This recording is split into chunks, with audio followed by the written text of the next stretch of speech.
Back with the head coach, Paul Maurice of the Toronto Maple Leafs. And Paul, now at the speed of the game, these short shifts, I got to think changing on the fly for you is a nightmare.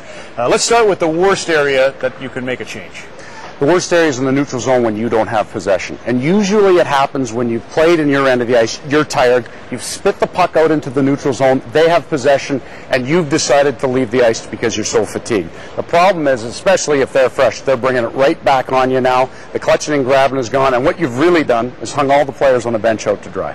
What's your favorite place on the ice to change then? And it's rarely used, but the best place to change is in the offensive zone while you have possession of the puck. The problem with it is players don't want to come off the ice. But if you can't go from the offensive zone back to your own end and play well defensively, then it's time to change. The high forward, F3 you would call him, the high forward, he changes first. Hard to the bench, the 2D make a transition, comes on, the fresh player coming on goes over and rotates on the weak side, and then you can control the puck on a line change. That makes it the best. How many players are you going to try and get all five off if you continue on the attack?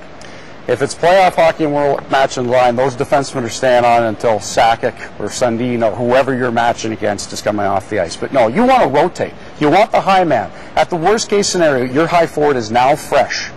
He can go back and play defensively and work low. It's a lot easier to get those two tired forwards off then. Okay. Worst disease in hockey?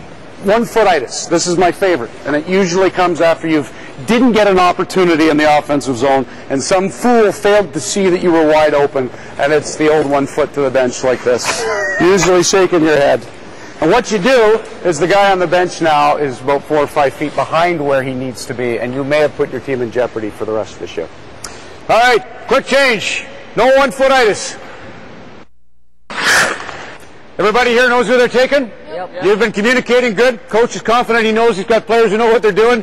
Paul's got what he wants. They're in the attacking zone. Paul, how are you going to change? A great way to change without giving up possession of the puck is in the offensive zone when you know you've been on the ice for 30 already. First guy to go is the high forward, and he's out strong. Keep possession of the puck. Now we cycle it up the boards. We've got a freshman there. Rotate it down.